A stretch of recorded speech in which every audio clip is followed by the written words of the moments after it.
रघुवीर समर्थ शुका सारिखे पूर्ण वैराग्य जाचे वसिष्ठा परिज्ञान योगेश्वराचे कवी वाल्मिका सारिखा मान्य ऐसा नमस्कार माझा सद्गुरु रामदासा. श्रीराम मला वाटते अंतरी त्वा वसावे तुझ्या दासबोधासी त्वा बोध व्हावे अपत्या परी पाववी प्रेमग्रासा महाराज या सद्गुरु रामदासा. जय जय रघुवीर समर्थ.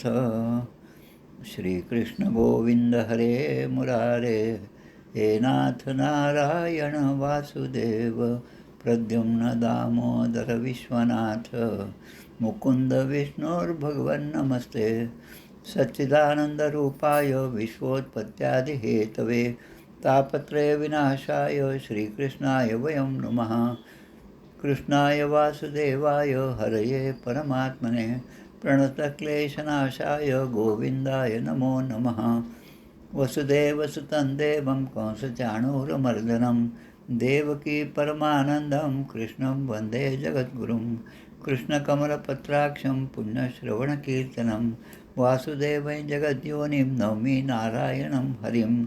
कृष्ण कृष्णेति कृष्णेति यो मां स्मरति नित्यशः जलं भित्वा यथा पद्मं संसारात् उद्धराम्यहं.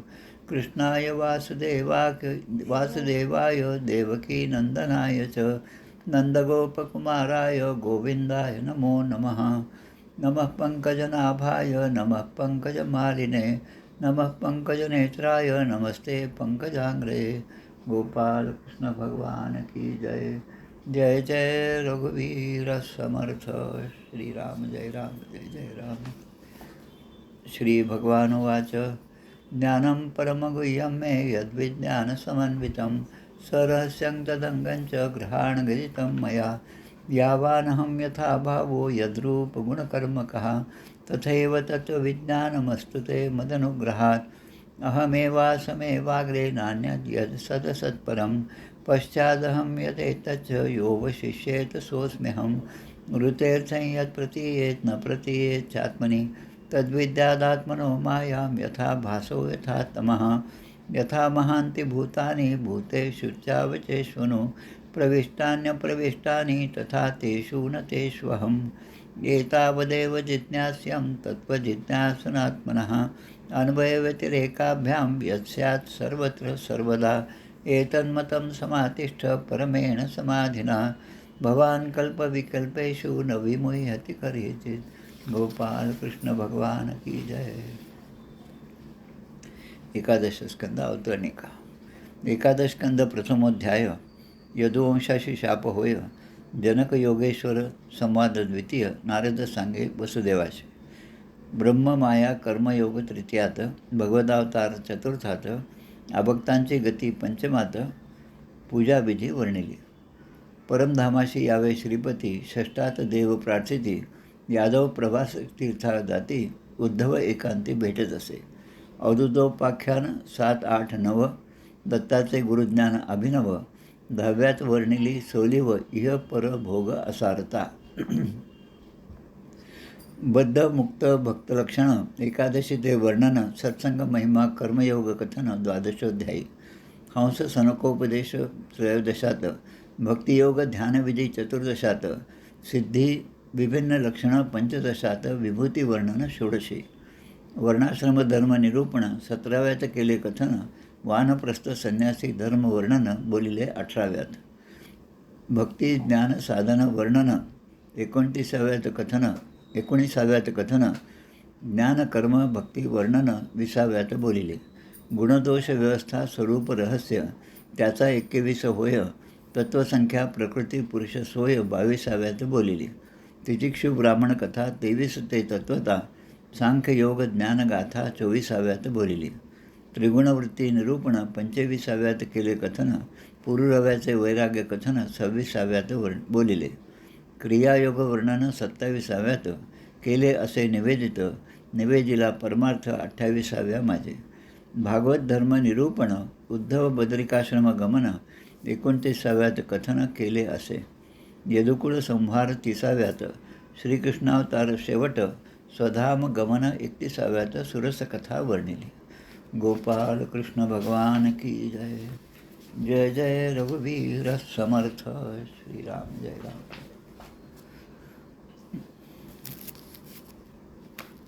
आषाढ शुद्ध दशमी 1947.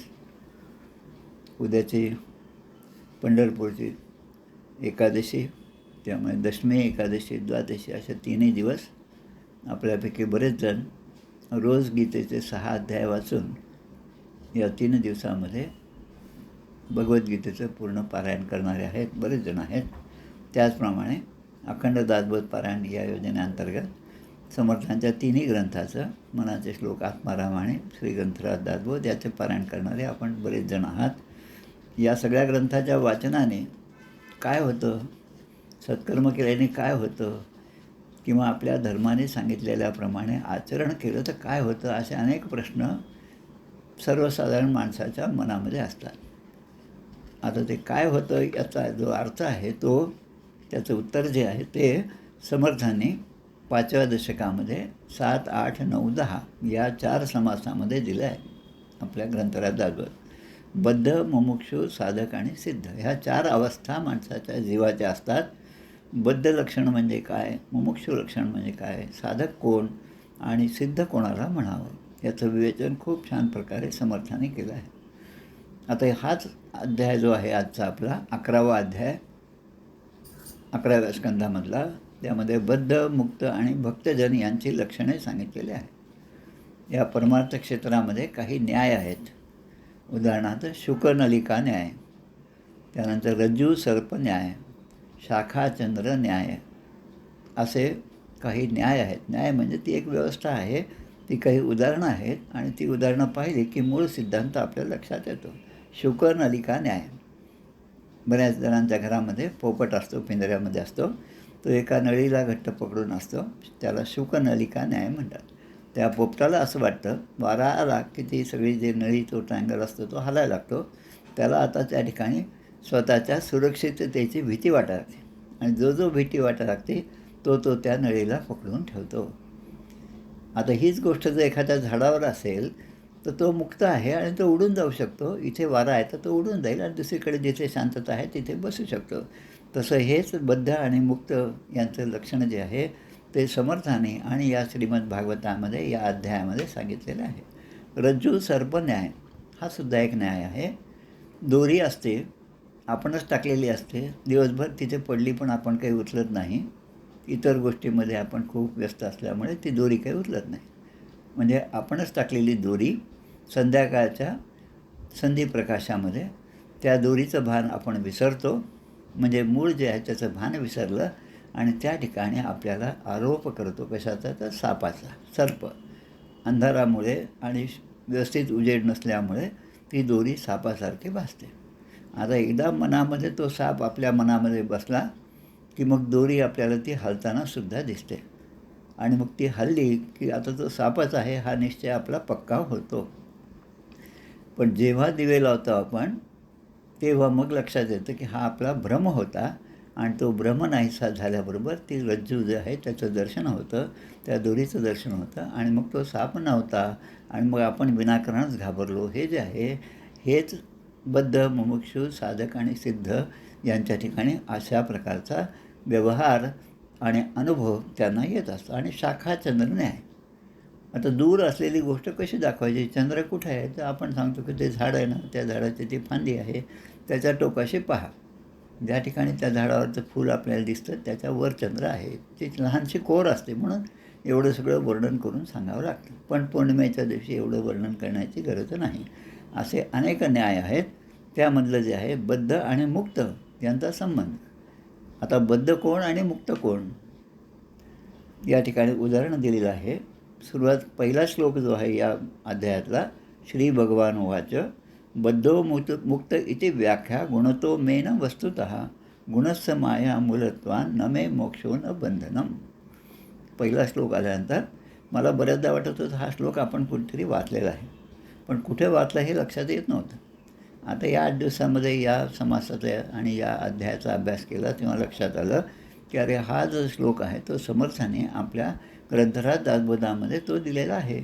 कुठे आहे तो? तर बद्धमुक्त निरूपण नावाच्या समासामध्ये दशक 7 समास 6 यामध्ये बद्धमुक्तांचं निरूपण करताना त्याने हा श्लोकाचा वापर केला. म्हणजे उपनिषदे, वेदांत श्रुती आणि मुख्य प्रचिती, आत्मप्रचिती शास्त्रे सहित. आणि काय काय कोणत्या ग्रंथाचा आधार घेतला त्यामध्ये भागवताचा सुद्धा संदर्भ दिलेला आहे समर्थाने. तर हा भागवतातला श्लोक आपल्या दशक 7 समास 6मध्ये आहे. आणि तो जो समास आहे तो या पूर्ण अध्यायाला समजण्यासाठी फार महत्त्वाचा आहे. आता इथे ते म्हणतात बद्धमुक्त इति व्याख्या गुणतो मेन वस्तुतः.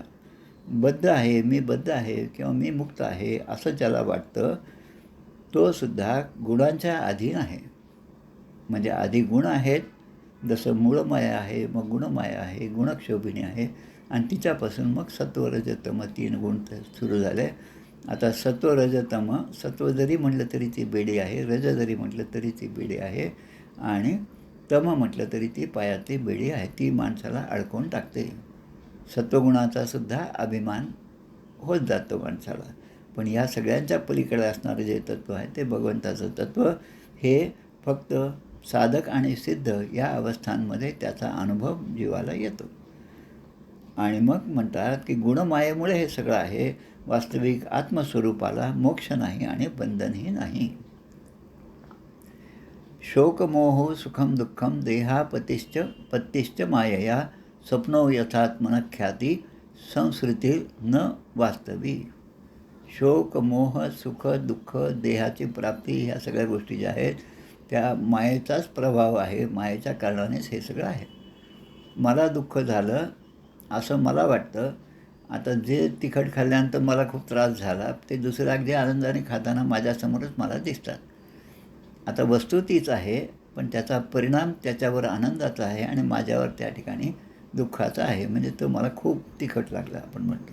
हे कशाचा प्रकार आहे? हा भेद जो आहे तो शरीराच्या भेदाने असा तो एकच वस्तू ही वेगवेगळ्या प्रकारची भासते. जसा बुद्धीचा भास आहे त्याप्रमाणे आत्म्यासाठी संसार हा सुद्धा भास आहे. आता हे उदाहरणं किंवा हे सगळं समजून घेणं थोडंसं अवघड आहे. आता काय असतं की शिकवणारे शिकवतात आणि ऐकणारे ते आपापल्या लेवलने ऐकत असतात. ज्याची बुद्धी प्रगल्भ आहे त्याला पटकन समजतं, काही लोकांना समजत नाही. आता ज्यांना समजत नाही त्याच्यामधलं कदाचित मी असेल. म्हणून हा विषय जरा अवघड वाटतो.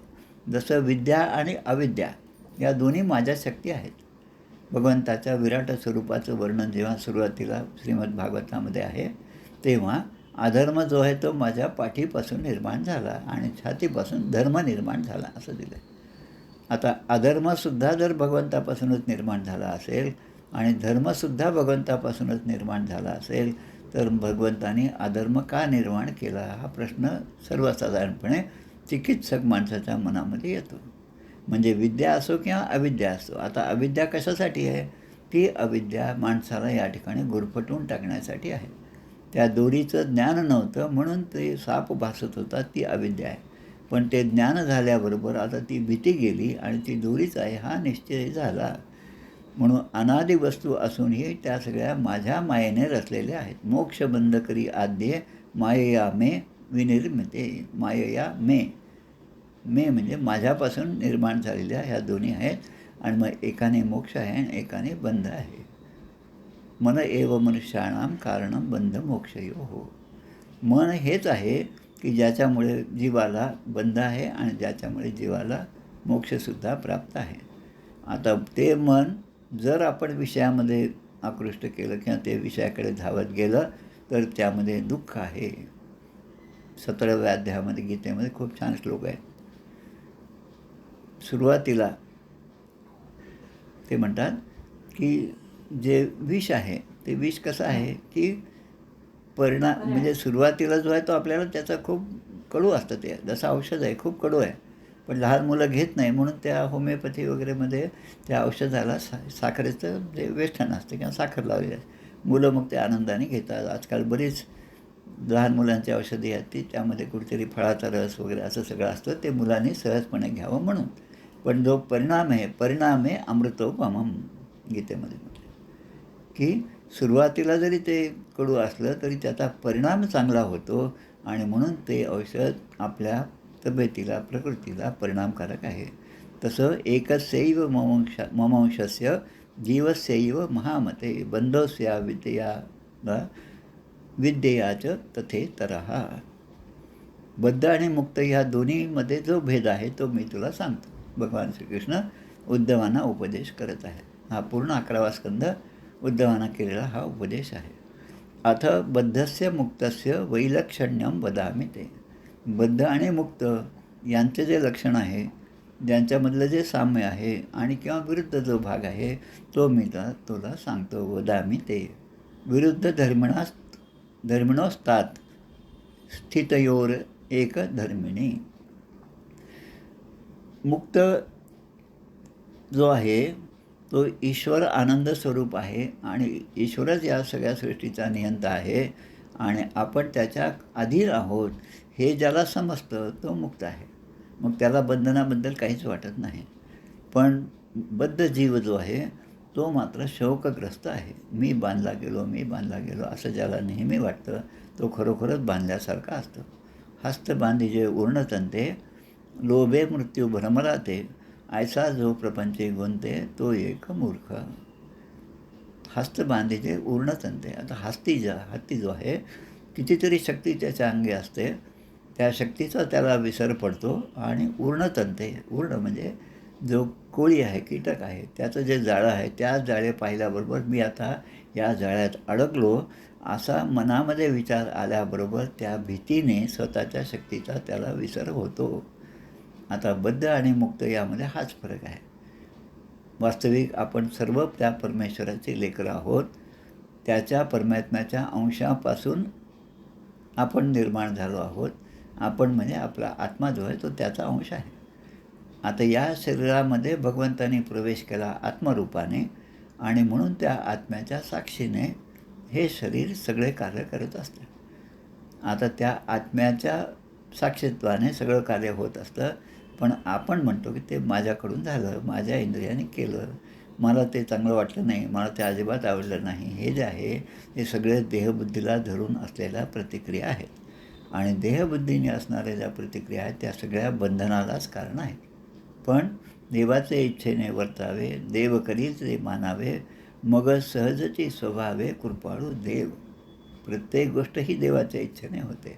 असा जर देवाचा दृढ विश्वास आहे त्याच्यासाठी मग बंधन नाही आणि मोक्ष नाही. उदाहरण पुन्हा घेऊ आपण. सर्प आहे, त्याच्या तोंडामध्ये विष आहे. आता तो जर मला चावला तर त्या विषाचा परिणाम माझ्या शरीरावर होतो. आता त्या सर्पाच्या तोंडामध्ये विष आहे तर त्याच्यावर का नाही परिणाम होत? परीस आहे, तो दुसऱ्याला लोखंड करतो. आता स्वतःला तो सोनं करेल का? लोखंडाचं सोनं तो दुसऱ्याचं करू शकतो, पण स्वतःला निर्विष म्हणे विष कैचे. समर्थ सांगता आपल्याला. जो स्वतः निर्विष झालेला आहे त्याला विषाची चव कुठून कळणार? कारण त्याच्याकडे अखंड ओतप्रोत भरलेलं निर्विषच आहे, विष नाहीच.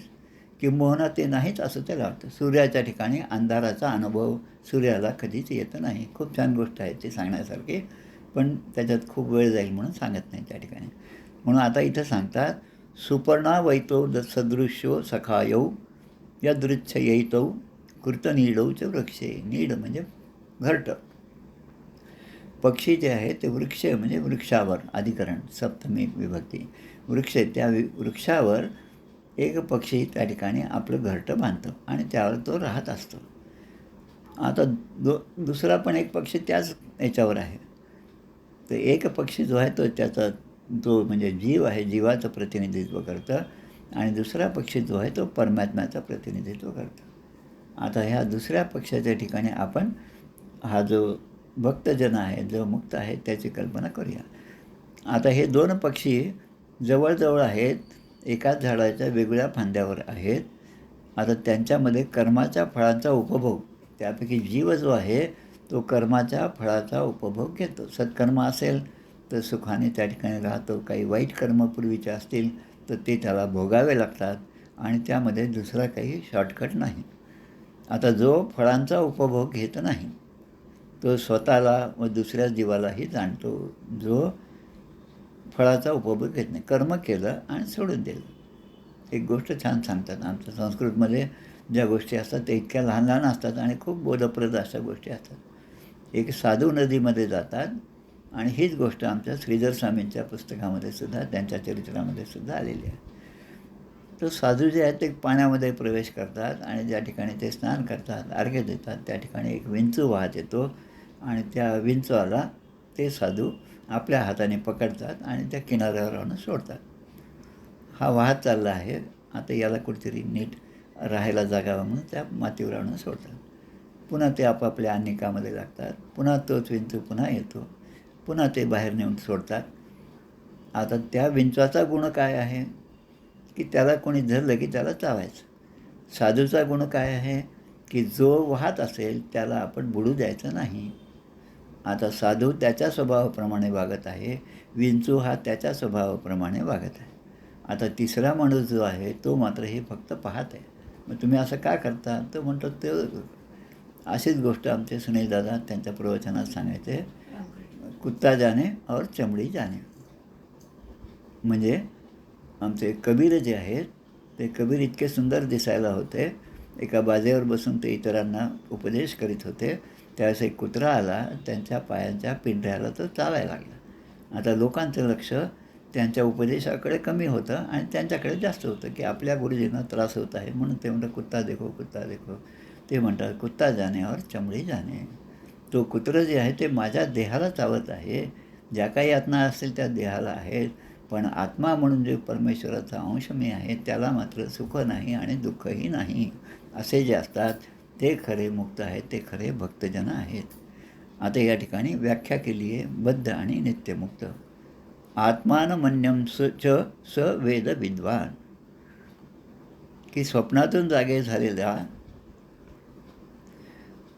जो फळाचा उपभोग घेत नाही पण स्वतःला दुसऱ्या जीवालाही जाणतो आणि दुसरा जो उपभोग घेतो तो स्वतःलाही जाणत नाही, दुसऱ्याला पण जाणत नाही.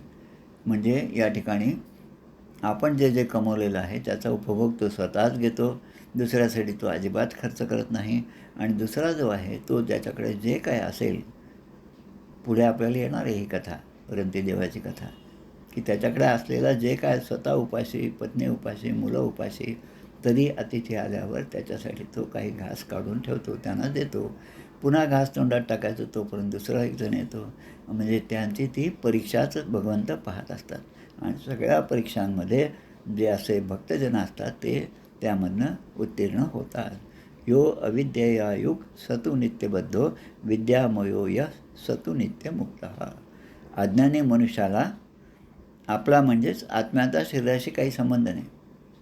खाओ पिओर मजा करो हे जे तत्त्वज्ञान आहे आजकालचं, हे अज्ञानी माणसाच्या ठिकाणी असतं. पण या नरदेहाचे संबंधे बहुत पावले उत्तम पदे हे ज्याला समजले तो अहंकार सोडून देतो. तो कर्तव्य, माझं कर्तव्य मी केलं असं म्हणत नाही, तो खऱ्या अर्थाने मुक्त आहे. आता सुख आणि दुःख जे आहे ते कोणाच्या देहाच्या सापेक्ष या सगळ्या गोष्टी आहेत. आपल्या या दशक 7 समास 6 त्यामध्ये बद्धमुक्त यांचा संबंध काय ते दिलेलं आहे. स्वरूपी नाही देहो तेथे काहीसा संदेह हो, बद्धमुक्त ऐसा भाव देहाचे कडे. देह आहे म्हणून बद्ध आणि मुक्त हा विचार त्या ठिकाणी येतो. आता पुढे समर्थ आपल्याला सांगतात, मुक्तपणाची पोटी शेळा. मुक्तपणाची पोटी शेळा. मी मुक्त आहे म्हणून एक पोटी आपल्या पोटाला एक दगड बांधला आणि बांधता जायचे पाताळा, पाण्यामध्ये उतरला. लहानपणी आम्ही त्या कराडला 1 वर्षभर तेव्हा पोहायला जात होतो. ते डाळडाचे डबे होते एअरटाईट केलेले, ते बांधायचे आणि पाण्यात उतरायचे आणि मग छान तरंगत होतं आणि असं वाटायचं की आपल्यालाच छान पोहता येतं. आता ते उदाहरण इथं जर लक्षात घेतलं की आपण जर एखादा दगडच बांधला, समर्थ म्हणतात त्याप्रमाणे, मुक्तपणाची पोटी शिळा बांधता जाईजे पाताळा. तो जर दगडच बांधला आपण तर आपण त्या पाताळामध्ये त्या पाण्याच्या खाली आपण जाऊ. देहबुद्धीचा आकडा स्वरूपी न संटे, म्हणून मीपणापासून सुटला तोची एक बद्ध झाला. मीपणापासून सुटला. मी असं जो म्हणतो त्यावर मात्र तो बद्धच आहे. कारण मी आता मुक्त झालो असं म्हणणंसुद्धा बद्धतेचंच लक्षण आहे. म्हणून बद्ध व मुक्त इथे व्याख्या गुणतो मेन वस्तुतः. आता इंद्रियाने विषय घेणे हा गुणांचाच आपसातही व्यवहार सुरू आहे. इंद्रिय आणि विषय, विषय आणि इंद्रिय.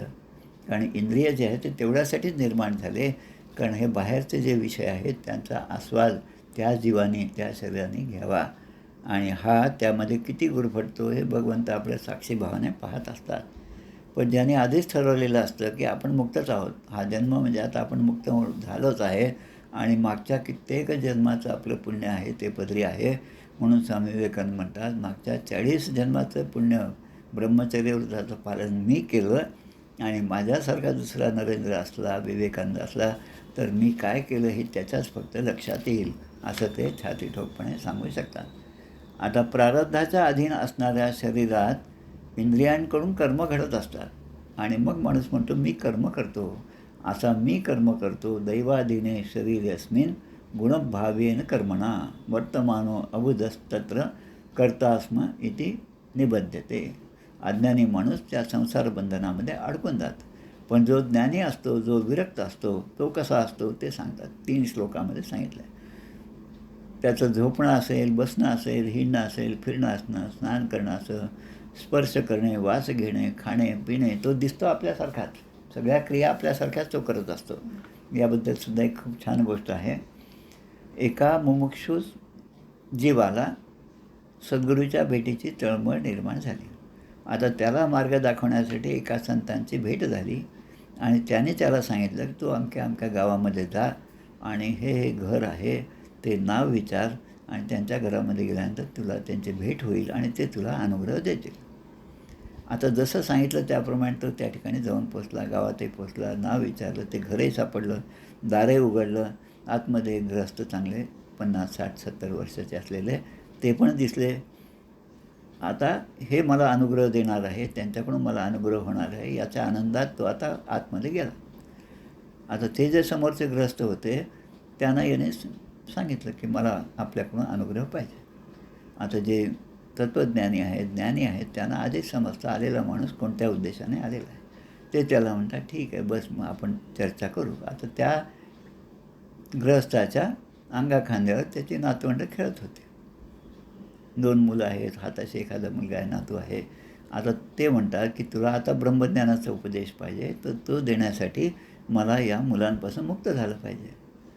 आता मुक्त कसं व्हावं? आता ह्याची पद्धत वेगळी, त्यांची पद्धत वेगळी. ते तर सद्गुरू आहेत. त्याने आपली ती दोन्ही मुलं घेतली, अंगणामध्ये एक विहीर होती, त्या विहिरीमध्ये टाकून दिली आणि टाकल्यावर ते त्याला म्हणत चला आता मी मुक्त झालो, आता मला काही बंधन नाही, आता आपण निवांतपणे या बाजेवर बसू आणि तुला काय प्रश्न विचारायचे मला विचार आणि मी तुझ्या प्रश्नाचं उत्तर देऊन तुझं समाधान करतो आणि तुला अनुग्रह देतो. आता हा जो बाहेरून आलेला होता त्याची तळमळ सुरू झाली की अरे ती मुलं तर पाण्यामध्ये गेली, ती बुडाली असतील, त्यांना आधी बाहेर काढा, मला अनुग्रह नाही झाला तरी चालेल. म्हणजे जो मुमुक्षत्व त्याच्या ठिकाणी आहे पण अजूनही बद्धता त्याच्या ठिकाणी गेलेली नाही. त्याला असं वाटतं की माझ्यामुळे ही मुलं मरतील आणि माझ्यामुळे माझ्या शरीरामुळे हे सगळं पाप घडत आहे. म्हणून तो म्हणतो की माझा अनुग्रह राहू द्या, माझी मुक्ती राहू द्या, पण त्यांना आधी बाहेर काढा. तेव्हा ते म्हणतात अरे किती तुमची कमाल आहे म्हणे, तुम्ही दुसऱ्याला प्रत्येक अवस्थेमध्ये असताना, कुठल्याही अवस्थेमध्ये असताना तुम्हाला जे दिसतं त्यावरच तुम्ही विश्वास ठेवता. मी खरं म्हणजे मुक्त आहे, नित्यमुक्त आहे आणि मी नित्यमुक्त असताना माझ्याजवळ हे सगळे नातेवाईक वगैरे सगळा पसारा आहे तरी मी त्यामध्ये बांधलेला नाही, मी आसक्त नाही. हे त्यामधलं उदाहरण आहे. आणि मग आता भगवान श्रीकृष्ण म्हणतात या ठिकाणी उद्धवाने काही पुन्हा प्रश्न विचारले. साधू स्तवोत्तम श्लोक मत कीदृष्टी दृग्विध प्रभो. प्रश्न विचारला उद्धवाने की आपल्या दृष्टीने संतांची लक्षणं कोणती. आता जसं या गोष्टीत सांगितलं त्या संतांचा अनुग्रह घ्यायला गेला, पण त्याची लक्षणं कोणती. लक्षणाने यांना असं दिसलं की हा बांधलेला आहे. ते नातवंडमध्ये जास्त हे आहे. आमचे ब्रह्मानंद महाराज बेलडेकर नवगाव, तिथे त्यांची समाधी आहे. त्या ठिकाणी सुद्धा 4-5 दिवस मी राहिलो, पारायण झालं. खूप छान असं ठिकाण आहे, प्रत्येकाने अवश्य जावं. भाद्रपद अमावस्येला त्यांची पुण्यतिथी असते. त्या ब्रह्मानंद महाराजांच्याबद्दल सांगतात.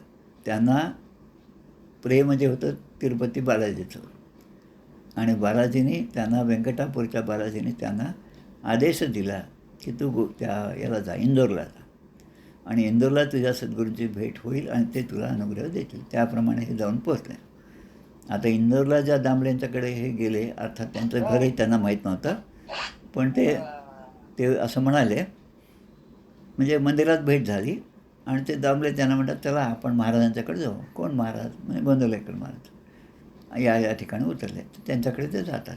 महाराजांच्याकडे जेव्हा ते गेले तेव्हा त्यांनी पाहिलं की महाराज बसलेले आहेत आणि महाराजांच्या अवतीभोवती सगळा शिष्य संप्रदाय आहे आणि त्या शिष्य संप्रदायामध्ये अनेक स्त्रिया आहेत. आता महाराजांची थोडी माहिती काढली की मग यांना माहिती पण कळाली की महाराजांची एक पत्नी होती, ती गेली, दुसरी पत्नी केली. आता हे विचार करू लागले की जे स्वतःच गुरफटलेले आहेत संसारामध्ये, ते मला अनुग्रह कसे देतील, मला त्यांच्याकडून अनुग्रह नको, असं म्हणून ते तिथूनच परत आले. म्हणजे पहा, ब्रह्मानंद महाराज ज्यांच्याबद्दल म्हणजे शिष्य असला तरी नितांत असा भाव ब्रह्मचैतन्यांच्या ठिकाणी होता, त्यांच्या मनामध्ये ही अशी शंका आली सुरुवातीला.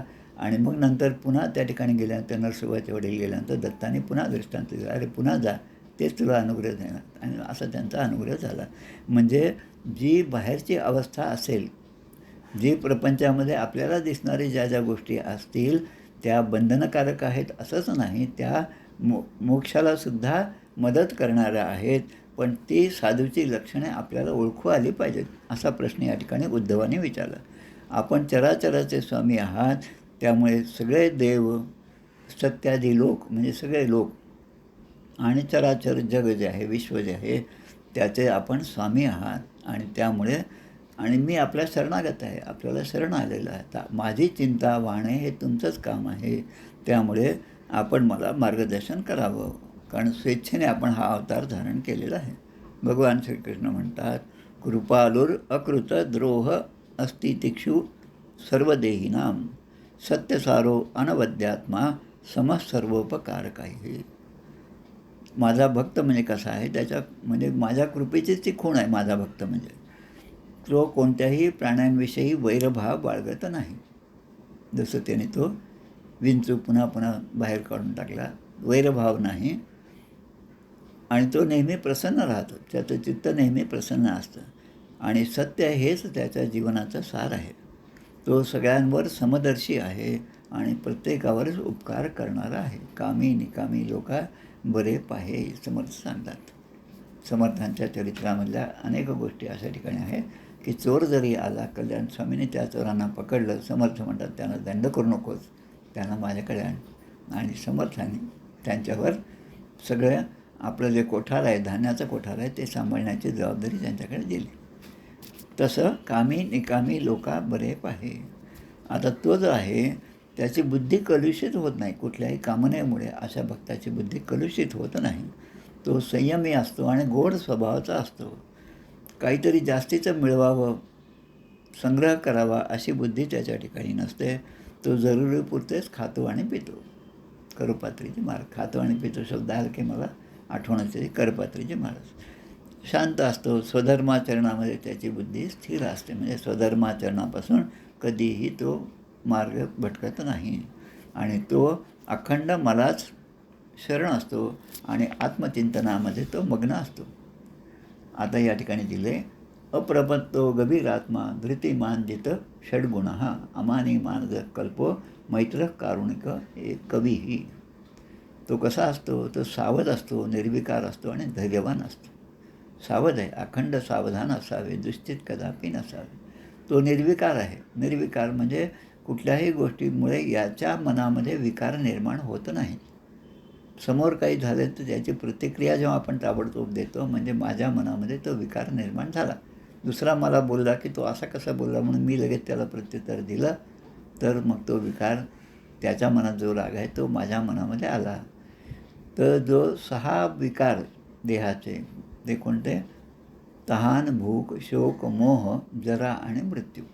हे जे देहाचे विकार आहेत त्याला त्याने जिंकलेलं असतं. तहान भूक जिंकलेली असते. परीक्षित राजा 7 दिवस झाले हे भागवत ऐकत आहेत आणि शुकदेवाने त्याला आठवण करत दिली, अरे इतके दिवस झाले तू अजून तहान लागली नाही, तुला पाणी पिऊन घे, काहीतरी खाऊन घे. मग ते म्हणतात की ज्या पाण्यासाठी, ज्या भुकेसाठी तहानलेलं असताना मला तो शाप मिळाला, आता ती तहान भूक मला नको, पण मला आता फक्त मोक्षच पाहिजे, मुक्तता पाहिजे. म्हणून भक्तीची महती पटवून देण्यामध्ये तो असा भक्त निष्णात असतो, सर्वांचा मित्र असतो. त्याला खरं म्हणजे यथार्थ ज्ञान झालेलं असतं. धर्माच्या आचरणातील गुण आणि ते धर्माच्या आचरणापासून दूर गेलं, त्याचं उल्लंघन केलं, तर त्याच्यामध्ये काय दोष आहेत हे तो चांगल्या प्रकारे जाणून असतो. धर्मान संत्यज्य यः सर्वान माम भजेत स उत्तम, हा असा भक्त माझा उत्तम भक्त आहे. आता भक्तीची लक्षणं काय आहेत हे सुद्धा या अध्यायामध्ये दिलेलं आहे. जवळपास 34 ते 41 अशा 8 श्लोकामध्ये भक्तीची लक्षणं दिली. भगवंत उद्धवाला सांगतात, माझा खरा भक्त कोण आहे? जो माझ्या मूर्ती आणि माझे भक्त यांचे दर्शन घेतो. सांडुनी प्रपंचाची ओढी. प्रपंचामध्ये आपण खूप कामात असतो, खूप असतं, पण ते दूर ढकललं पाहिजे. पण साधू संतांच्या दर्शनाला आपण गेलं पाहिजे. हा खरा माझा भक्त आहे.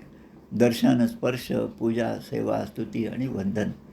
त्या साधू संतांचं दर्शन असेल, स्पर्श असेल, त्याची पूजा, त्यांची सेवा केली पाहिजे. तोच माझा खरा भक्त आहे. आता उद्धवा, मत्कथा श्रवणे श्रद्धा. माझा भक्त कसा आहे की माझ्या कथांमध्ये श्रद्धा त्याने ठेवली पाहिजे. मद अनुध्यानम उद्धवा, की माझं ध्यान आणि जे जे त्याच्या ठिकाणी आहे सर्व लाभोपहरणम दासेनात्मनिवेदनम. माझा दास म्हणून त्याला जे जे प्राप्त झाले ते निवेदन म्हणजे माझ्या चरणी त्याने आणलं पाहिजे, ते मला अर्पण केले पाहिजे, मदर्पणम. आणि असा जो असेल तो मला सर्व भावे भजणारा आहे. आता आता इथे या ठिकाणी सांगतात, मज्जन्म कर्म कथनम मम पर्व अनुमोदनम गीता तांडवाद्रित्र गोष्टीभीर मद्ग्रहोत्सवा, की माझा दिव्य जन्म आणि कर्मे इतरांना सांगावे. काल स्वामी विवेकानंदांची पुण्यतिथी होती, त्यानिमित्त त्यांचं स्मरण झालं पाहिजे. आता पुढे जे दिवस येतील, आता त्रयोदशीला आपल्या कल्याण स्वामींची पुण्यतिथी आहे. कल्याण स्वामींच्या बरोबर त्याच दिवशी देह ठेवलेले आमचे नारायण महाराज आहेत हरिहरचे, ज्यांचा मठ हैदराबादला सुद्धा आहे आणि त्यांना प्रति कल्याण स्वामी असंच म्हणतात. तर अशा सगळ्या रामदासी संप्रदायातल्या मोठमोठ्या अधिकारी व्यक्तींचं स्मरण आपल्याला त्यांच्या पुण्यतिथीला, त्यांच्या जन्मतिथीला झालं पाहिजे. तो माझा खरा भक्त आहे. या ठिकाणी सांगतात, मत जन्म कर्म कथनम. जन्माष्टमी आहे, रामनवमी आहे, या उत्सवामध्ये आपण सहभागी झालं पाहिजे. आता प्रत्येक वेळेस एकाच ठिकाणी आपण जाऊ शकत नाही, पण नियमाने आपण आपल्या गावामध्ये जिथे जिथे मंदिरं असतील त्या ठिकाणी आपण गेलं पाहिजे. लोकसमुदायामध्ये संगीत आहे, नृत्य आहे, वादन आहे, त्यामध्ये आपण भाग घेतला पाहिजे. प्रत्येकालाच काही पंढरपूरला जाता येत नाही, पण कशाला जावे दूर, माझे इथेच पंढरपूर. आमचे पंजोबा हे भजन म्हणायचे. आणि मग ते म्हणतात की माझ्या मंदिरात उत्सव करावे. आता एखादं मंदिर आहे, खूप मंदिरे खूप झाले आजकाल, मंदिरामध्ये जाणारे भक्तच कमी आहेत असं वाटतं. मंदिरामध्ये सुनियोजित असे कार्यक्रम होत नाहीत. आता गणपती उत्सव येईल, गणपतीला आमच्या लहानपणी जे गणपती होते त्या ठिकाणी चांगले चांगले गाणं त्या ठिकाणी म्हणून गणपती उत्सव साजरा होत असतो. आता फक्त पैसे गोळा करणं ते एक उत्सव झाला आणि मग तिथे मग कुठल्याही सिनेमाचं गाणं लावायचं आणि मग आपण उत्सव केला असं म्हणायचं. असं विकृती जी आहे ती ह्या कलियुगामुळे आलेली आहे. ती न येता चांगल्या प्रकारे वेदसामग्रीने त्या ठिकाणच्या भगवंताची पूजा केलं पाहिजे, मिरवणुका काढल्या पाहिजेत आणि विविध सामग्रीने माझी पूजा केली. यात्रा बलिविधानम च सर्व वार्षिक पर्वसू. सगळे वार्षिक पर्व जे आहेत ते साजरे झाले पाहिजे. वैदिक असो किंवा तांत्रिक पद्धतीने माणसाने दीक्षा ग्रहण करावी आणि माझ्या एकादशी व्रताचे पालन करावे. एकादशी व्रताबद्दल खूप छान अभंग आहेत. आमच्या तुकाराम महाराजांचे अभंग आहेत आणि बऱ्याच ठिकाणी आहेत की एकादशी असताना आपल्याकडे कोणी जर पाहुणा आला तर आता त्यांना एकादशी नाही म्हणून आपण वरण भात शिजवून त्यांना खाऊ घालणं ते एक प्रकारे पापच आहे. त्यापेक्षा आपल्या एकादशीमध्ये त्यांनाही सामील करून घ्यावं. आता उद्या द्वादशी आहे, ती सोडून मग तुम्ही असा आग्रह त्यांना करावा. आणि मग मदीय व्रतधारणम, एकादशीचं व्रत. ममारच्या स्थापने श्रद्धा, स्वतः संवृत्ते चोद्यमा. आणि मग मंदिरामध्ये माझ्या मूर्तीची स्थापना करावी. आता प्रत्येकाने मूर्तीची स्थापना करावी असं होत नाही, पण मूर्तीची स्थापना ज्या ज्या ठिकाणी होत असेल त्या ठिकाणी आपण गेलं पाहिजे. मग आम्हाला तर त्याने बोलवलंच नाही आणि असं कुठे बोलवणं असतं का असं म्हणता तिथे जाणं हे माझं कर्तव्य आहे, ते मला धर्माचं आचरण आहे, म्हणून मी तिथे गेलं पाहिजे. इतरांनाही बरोबर घेऊन गेलं पाहिजे. आणि हे सगळं करत असताना एखादं काम जे भगवंताची सेवा म्हणून मी स्वीकारलेलं असेल ते जेवढं होईल तेवढं मी जास्तीत जास्त केलं पाहिजे आणि त्यात इतरांचा सहभागसुद्धा घेतला पाहिजे. माझ्यासाठी, माझ्या भल्यासाठी त्या ठिकाणी फुलांचे उद्यानं मी निर्माण केले पाहिजे. बगीचे असो, क्रीडास्थान असो, मंदिर आहे ती बनवली पाहिजे. असं खूप चांगल्या प्रकारचा उपदेश या ठिकाणी केला. आता भगवंताचा सेवक म्हणून निष्कपट भावाने माझ्या मंदिरामध्ये सेवा करावी. मागे आम्ही नागपूरला असताना आमचे भाऊ सोनी होते. भिक्षा फिरला आम्ही अनेक मंदिरामध्ये जायचो, तिथून सुरुवात करायची. जाताना एक झाडू बरोबर घेऊन जात होतो. आता मंदिरं जे असतात ती फारच काही स्वच्छ असतील असे नाही, म्हणून गेल्याबरोबर त्या ठिकाणी मंदिर परिसर पूर्ण झाडून काढायचा आणि मग वेळ झाल्याबरोबर मग भिक्षेला निघायचं. म्हणजे तिथली सेवा झाडून पुसून घेणं, स्वच्छ ठेवणं, लिंपावे आणि सारवावे. गोव्यामध्ये जो आपला मठ आहे त्या मठामध्ये खाडीलकरांचा मठ आहे, मी गेलो होतो आणि तिथलं जे बाकीचे मंदिरंसुद्धा पाहिले. एका मंदिरामध्ये लग्नाचं ते मिरवणूक आली होती, नवरदेव ती त्या ठिकाणी खूप फटाके वगैरे फोडले. त्याच वेळेस मी त्या ठिकाणी होतो. प्रदक्षिणा मी घेतली तेव्हा काही कुठेही फटाक्यांचा कचरा नव्हता आणि फटाके उडल्यानंतर मग जेव्हा दुसरी प्रदक्षिणा घातली तो पण मला दिसलं की मंदिराच्या व्यवस्थापनाने दुसरी प्रदक्षिणा घालेपर्यंत तो सगळा कचरा स्वच्छ केला, गोळा केला, टोपलीत घातला. म्हणजे अशी स्वच्छता, लिंपावे, सारवावे, झाडून पुसून घ्यावे, सडा रांगोळी घालून रंगीबेरंगी अशा रांगोळ्या काढाव्यात असं या ठिकाणी दिलं. अमानित्वम अदंभित्वम कृतस्या अपरिकीर्तनम. आता भक्तांनी उद्धवाला सांगतात कधीही अभिमान धरू नये आणि आपण जी जी सेवा करतो त्यामध्ये ढोंग कधीही असू नये. ढोंग म्हणजे मनामध्ये एक आणि करायचं एक आणि पण मी करत आहे हे दाखवायचं. म्हणजे 100ची नोट जर त्या पेटीमध्ये टाकली त्याचा आवाज येणार नाही. त्यापेक्षा 5-5 रुपयाचे 2-4 शिक्के टाकल्याचा आवाज येतो आणि आवाज आल्यावर ते बाकीच्या लोकांना ऐकू आलं पाहिजे म्हणून त्या भावनेने टाकायचं. हे सगळं ढोंग आहे आणि आपल्या केलेल्या कामाचा डांगोरा पिटू नये. आता इथे असं दिलं आहे की एखाद्या मंदिरामध्ये जर दिवाबत्तीची आपण सोय केली असेल तर त्या दिव्याच्या प्रकाशाचाही स्वतःसाठी उपयोग करू नये. विश्वस्त कसे असावेत ते या ठिकाणी सांगितलं. अपि दीपावलोकम मे नोपयुंजान निवेदितम.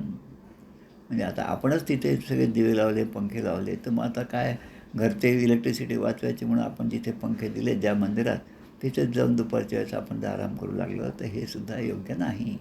यद इष्टतमं लोके यच्चाति प्रियमात्मतः तत् निवेदयन मह्यम तदानंत्याय कल्पते.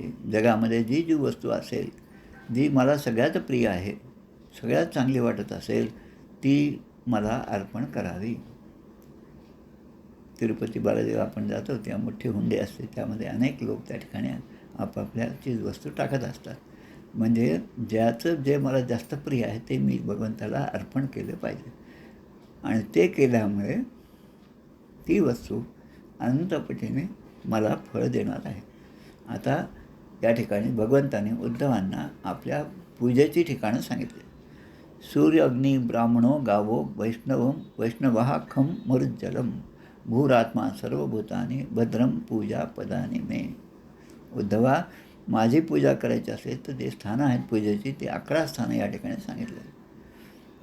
सूर्य, अग्नी, ब्राह्मण, गायी, वैष्णव, आकाश, वायू, जल, पृथ्वी, आत्मा आणि सर्व प्राणी. म्हणजे या सगळ्यांना संतुष्ट केलं तर त्याद्वारे ती माझीच पूजा आहे. रोज सकाळी फिरायला जातो, सूर्य उगवलेला दिसतो. रोज सकाळी लवकर उठलं तर सूर्य उगवताना सुद्धा दिसतो. आता त्या सूर्याचं आपण दर्शन घेतलं पाहिजे. सकळ दोषांचा परिहार करिता सूर्यास नमस्कार, स्फूर्ती वाढे निरंतर सूर्यदर्शन घेता. आमचे नाशिकचे सुभाष, काय त्यांचं नाव आहे, ते फक्त सूर्यनमस्कारावरच त्यांनी आता म्हणजे जसं काही जसा माणूस PhD मिळतो तसं एकच सूर्यनमस्कारावर त्यांचं प्रतिष्ठान इतकं सगळं प्रसिद्ध झालेलं आहे. त्यानंतर अग्नी. आता अग्नीची सुद्धा पूजा केली पाहिजे. रोज महिला जेव्हा स्वयंपाकघरात जातात, पूजा त्या गॅस पेटवतात, तो गॅस पेटवल्यानंतर जो अग्नी दिसतो त्याचं दर्शन घेतलं पाहिजे, त्याला नमस्कार केला पाहिजे. त्यानंतर ब्राह्मण. पूर्वी आमच्या खेड्यामध्ये होतं, ब्राह्मण दिसला की पाया पडू देवा.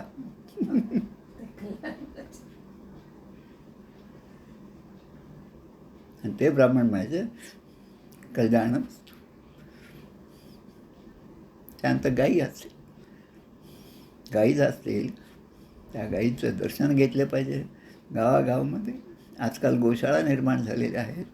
गाईचं प्रस्थ इतकं वाढलेलं आहे की आपला मगाशी मी जो उल्लेख केला हरिहरच्या नारायण महाराजांचा, त्यांचा हैदराबादमध्ये जो मठ आहे नारायण महाराजांचा, तिथेसुद्धा मी 4-5 दिवस होतो.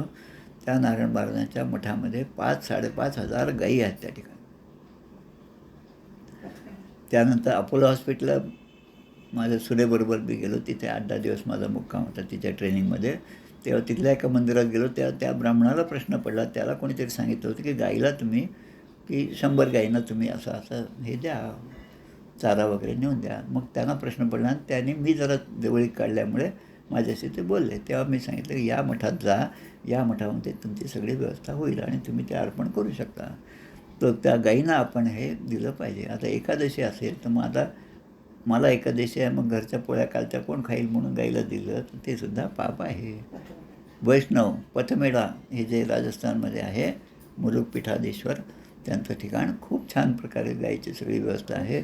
आणि काही काही संत महात्मे आहेत जे जखमी गायी ज्या आहेत त्यांच्यावरसुद्धा उपचार करतात. आणि नंतर म्हणतात आकाश, वायू, जल, पृथ्वी, आत्मा आणि सगळ्या प्राणी, प्रत्येक प्राण्याच्या ठिकाणी जे जे भेटीचे भूत ते ते मानिजे भगवंत. हा भक्तियोग जाणं निश्चित जाणं माझा. म्हणजे त्या सगळ्या प्राण्यांच्या ठिकाणी माझी भावना करून त्यांची पूजा करावी. भद्र पूज पदानी मे सूर्येतु विद्ययात्रिया हविषाग्नौ यजेत माम. वेदमंत्राने सूर्याच्या ठिकाणी माझी पूजा करावी. आता ती कशी? हवनाने पूजा करावी, मग अग्नीमध्ये हवन करावं. आता ते अग्निकुंड वगैरे प्रत्येकाच्या घरामध्ये असतं असं नाही, पण आपण आरतीच्या वेळेस जो दिवा लावतो तो तुपाचा दिवा असतो. एका प्रवचनामध्ये मी ऐकलं की त्या तुपाचा दिवा जो असतो त्यामध्येच जे काही त्याला वातीला जे फुलवातीला जे तूप लागले असतं तेच असतंच, पण त्याच्या व्यतिरिक्त अजून आपण तूप थोडंसं टाकावं आणि मग ते हवन त्या अग्नीमध्ये होतं, आणायचं नाही. आतिथ्याने श्रेष्ठ ब्राह्मणांमध्ये आणि चारा घालून गाईच्या ठिकाणी माझी पूजा करावी. वैष्णवे बंधू सत्कृत्या हृदिखे ध्यान निष्ठया.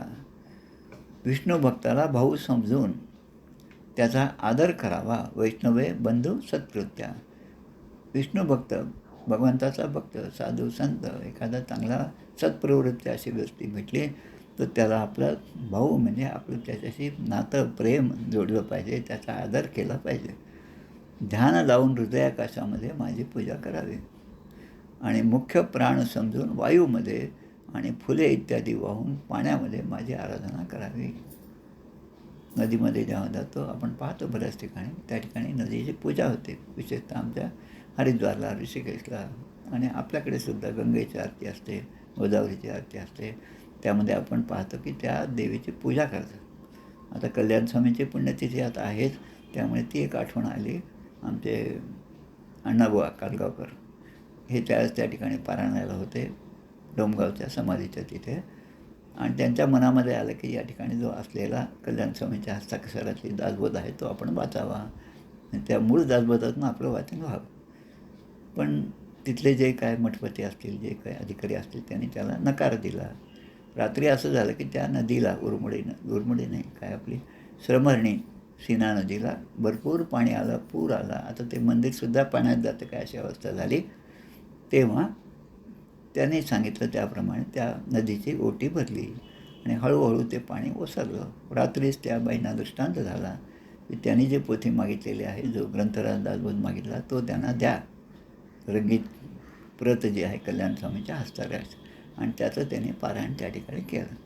तसं पुन्हा सांगतात, आपण जसं एक मंत्र म्हणतो आपण, अहम वैश्वानरो भूत्वा प्राणिनाम देहमाश्रिता प्राणापान समायुक्त पचाम्यन्नं चतुर्विधम स्तंडिले मंत्र हृदयै भागैरात्मना आत्मनी क्षेत्रज्ञं सर्वभूतेषु समत्वेन यजेत मम.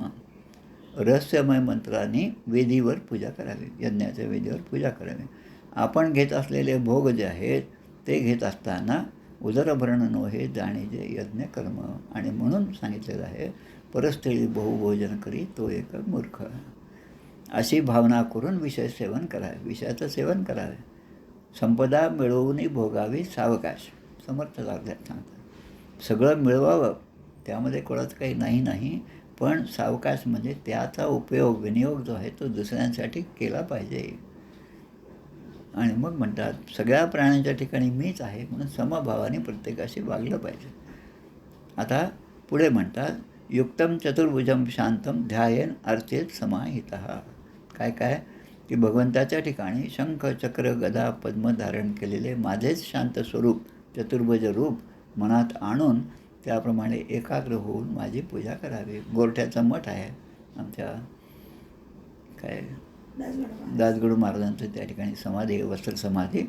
आणि आमचे आप्पा म्हणजे वरदानंद भारती यांना हिमालयामध्ये जे विष्णूचं दर्शन झालं त्याच विष्णूची प्रतिमा त्या ठिकाणी खूप मोठ्या आकारात त्या ठिकाणी आहे.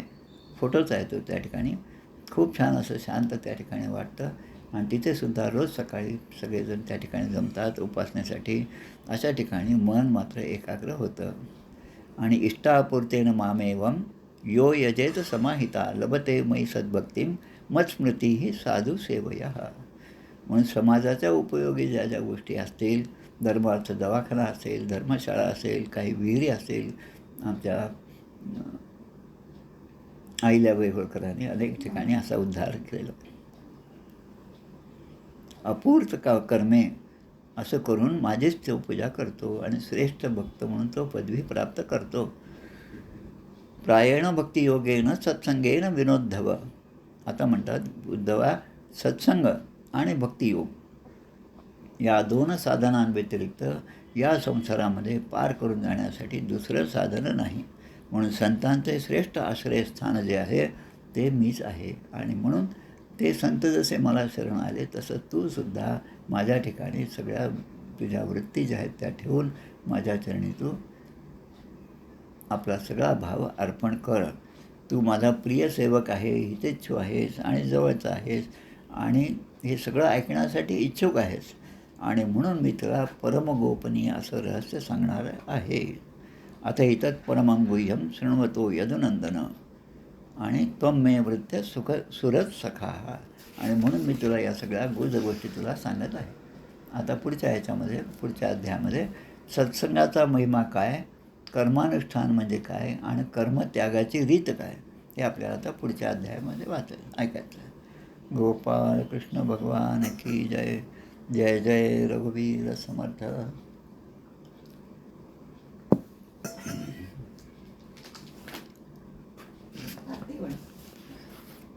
जय हो जय श्री भागवता, आरती करी तुझ भगवंता.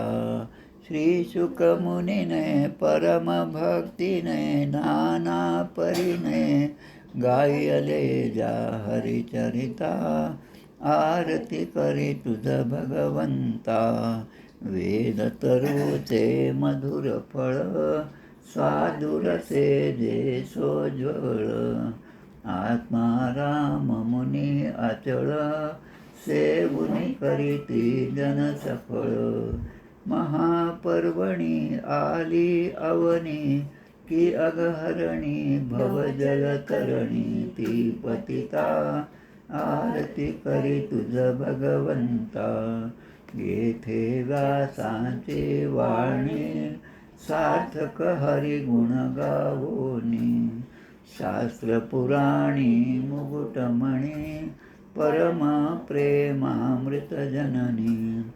सहज सेविता भाविक भक्ता उदारदाता मोक्षतत्वता देहाता आरती करी तुझ भगवंता गमते जणू मानस तीर्थ द्वादश सोपाने युक्त निर्मल भक्ती जले भरित विहरे हरिहंस चितेथ शोक सुकुमले संत अलिकुले सेवुनी रमले भान विसरले रस पिता आरती करी तुझ भगवंता अपार महिमा ग्रंथाचा वदवे ना कोणासाचा मेवा कविवर संतांचा प्राणची कीर्तनकारांचा जणू बोधाचा स्वयंप्रभेचा द्वादश कळीचा रवी अंतरीचा तमहरता आरती करी तुझ भगवंता ग्रंथ नव्हे हा श्रीकृष्ण गीते वेधी मन पूर्ण अनन्य होता या शरण खचित टळे जन्म मरण त्रितापदाती चिरये शांती नाथ ही वदती रामपदी ठेवी माता आरती करी तुझ भगवंता जय हो जय श्री भागवता आरती करे तुझ भगवंता गोपाल कृष्ण भगवान की जय जय जय रघुवीर समर्थ श्रीराम जय